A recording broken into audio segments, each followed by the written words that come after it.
Hello all, welcome back to our channel.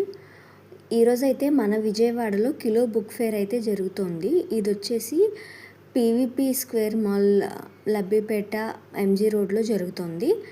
So ఇక్కడ వచ్చేసి all age గ్రూప్స్కి మనకి books అయితే ఉన్నాయన్నమాట. బట్ మోస్ట్లీ చిన్నపిల్లల స్టోరీ బుక్స్ కానీ, మ్యాజిక్ బుక్స్ కానీ ఇవన్నీ అయితే జనాల్ని బాగా అట్రాక్ట్ చేస్తున్నాయి. మన తెలుగు వాళ్ళకి నచ్చే బుక్స్ అయితే ఎక్కువ అంత కలెక్షన్ అయితే ఏం లేదని చెప్పాలి. అండ్ ఇంకొక థింగ్ ఏంటంటే, ఇక్కడైతే చాలామంది వస్తున్నారు. అంటే ఇంగ్లీష్ బుక్స్ కూడా ఎక్కువ చదివే వాళ్ళు కానీ, చిన్నపిల్లలు ఉన్న వాళ్ళు కానీ అలా చాలామంది వచ్చి పర్చేస్ చేస్తున్నారనమాట. 10 lakh బుక్స్ వరకు అయితే ఉన్నాయి వీళ్ళ దగ్గర కలెక్షన్. ఇక్కడ వచ్చేసి కేజీస్ లెక్కనమాట. అంటే 1 kg తీసుకుంటే పర్ కేజీ 449 పడుతుంది అనమాట. 5 kgs తీసుకుంటే పర్ కేజీ 399 పడుతుంది. అండ్ అలాగే 10 kgs పర్చేస్ చేస్తే పర్ కేజీ 349 పడుతుంది.